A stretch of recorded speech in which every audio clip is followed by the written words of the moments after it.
And action. What's going on, guys? Welcome back to another video.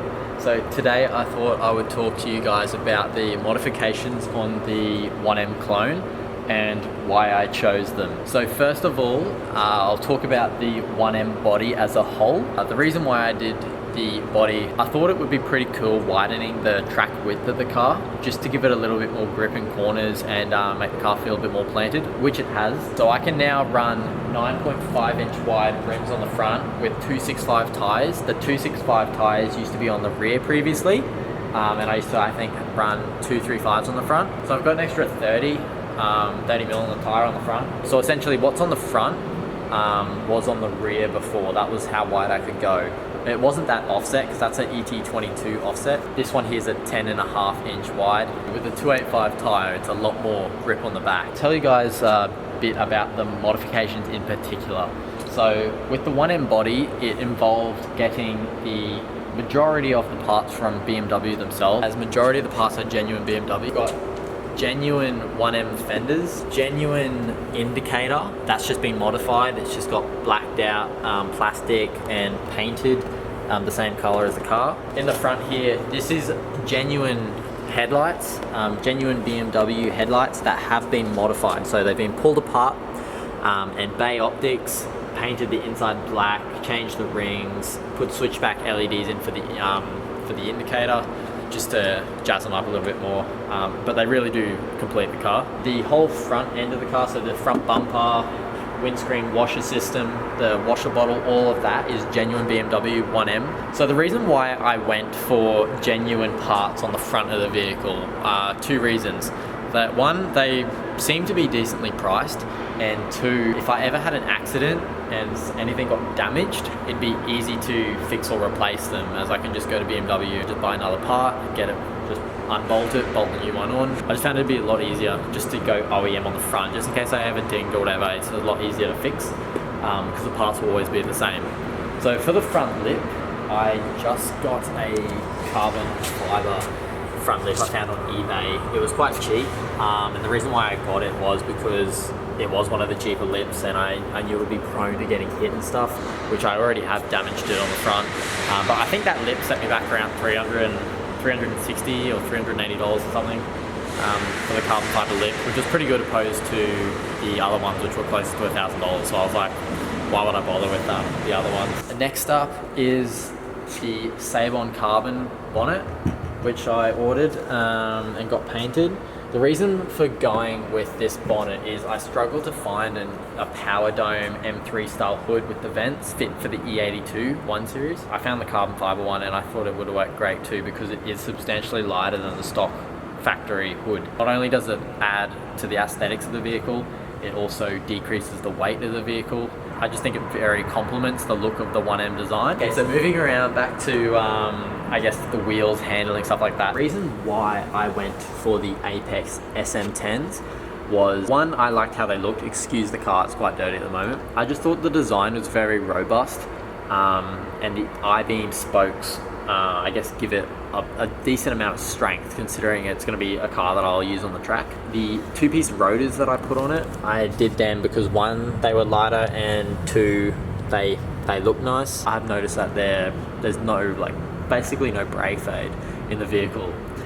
With those calipers, I've changed the brake lines to all calipers and the midlines, and I've put Modal 600 fluid in them. I think it's RBF 600 fluid. The calipers, I've got Hawk performance pads in the car, front and rear, and they're DTC 30s.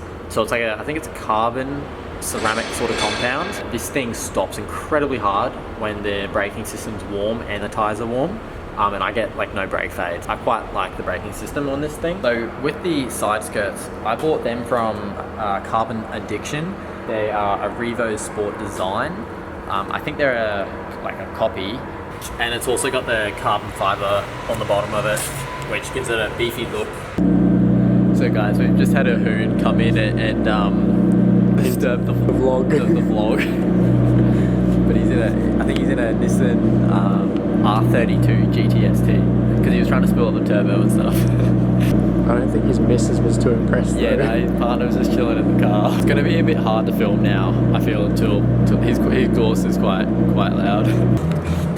I started revving his car and it was going, oh, bang! I thought it was going to shoot flames, but it didn't. So with the rear quarters, I bought them from Vivid Racing in the States, the brand's prior design. Reasons why I went for that piece opposed to the OEM rear quarters. The rear quarter panels for the 1M were quite pricey, like very expensive. And to do both sides and paint them and put them in, yeah, it would have cost quite a bit. So I just went for the option of getting the composite pieces, and the body shop just kind of cut it back a bit, put them on, filled it, sanded it, and it came up looking OEM anyway. I've seen it done before a few times. Further around the car, this is a Sabon carbon. I went for this because it has the ducktail fused into it. It's all one piece. And I did like that rather than bolting something on or trying to mold something in. On top of that, it weighs next to nothing. So the bonnet and the trunk take a lot of weight out of the vehicle, which I like considering it's a bit of a track vehicle. These are the black line taillights from BMW. I went for them just because they simply complement the car and they make it look 10 times better. Especially the fact that the car's black. With the rear of the car, I went for a genuine 1M rear bumper. Just the same reasons for the front. If it ever gets dinged or knocked, it'll be easy to fix. Then the rear diffuser, that again was ordered from Carbon Addiction. Revo Sport is a company that does design and manufacture aero parts for vehicles. And they do a great job of that, and because they do such a great job, their parts are quite expensive. I would have loved to get Revo Sport design parts on the car, but these are essentially mocks of the real parts, I think. I'm not entirely sure, but they were reasonably priced anyway, for the fact that they're carbon fiber pieces. And then the tips I got installed by Rob Bliss, they did a great job at, I guess, complementing the rear of the vehicle even more. And they made it sound pretty good. The 1M side mirrors, I decided to, but I went for these just to complete the 1M look. As these are the genuine M side mirrors. There are a few other little things, bits and pieces that I've done. Just post in the comments below, ask any more further questions, and I can make more videos, I guess, in detail about the car for anyone that's interested in other things as well. With performance, I've done a few things to get the car to a decent amount of power. That's involved basically upgrading the intake to a Berger Motorsports intake. I know that intake in particular and intakes like that don't really add power, but I did that more so for the sound of it. It does allow you to hear the turbo a lot more with the intake sort of sound. I've also put a Bishomoto catch can in there just to, I guess, catch some oil, but it doesn't really seem to catch too much oil. I haven't really ever found much in there. Then I've got the VRFS charge pipe because the charge pipes on these are prone to exploding or breaking like mine did. The day I picked the car up. And then I've also got a VRFS 7.5 inch stepped race intercooler. The reason why I went for such a big intercooler was down the track, I guess if I plan to go big power, I've already got an intercooler for it rather than having to upgrade the intercooler again. For the coil packs, I upgraded them to the Precision Raceworks ignition kit, which is those 6 blue blocks that run down the engine. I've actually got a video for the intercooler and the ignition kit install if you want to watch them. I've also put in One Step Calder spark plugs, NGK. I think they're 97706 for the part number. I'm not too sure. The car's got a JB4 piggyback tune as well as a MHD flash, back-end flash on top of that. I've also upgraded the downpipe, which Rob Bliss did for me as well. Another thing that I forgot about was on the rear, I forgot to mention the StopTech rotors. So I upgraded the rear rotors to StopTech, slotted and drilled, same as the front. They help with cooling.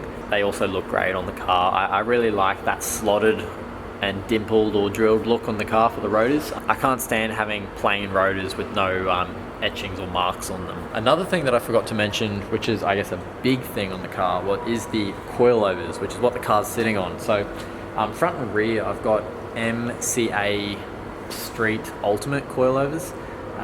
They're top of the line for the Street series, and the reason why I went for them is because the car at the time was a bit of a daily, so I wanted a street coilover and not the race series, because the race series, the race reds were a similar sort of price, but I think that would have been too harsh. But at this point in time, I kind of potentially wish I had bought them, but at the same token, I'm pretty happy with the Street Ultimates and they handle great. I didn't want to compromise on the coilovers, considering they're an important piece on the car. So I went for the Street Ultimate. So with the MCA series, they've got the MCA Street Blues, the MCA Street Essentials, MCA Street Performance, and then MCA Street Ultimates, which is what I've got installed on mine. And then from there, they've got the race series, and then they've got, I don't know what the first race one is, but then the top of the line for the race, I think, are the race reds.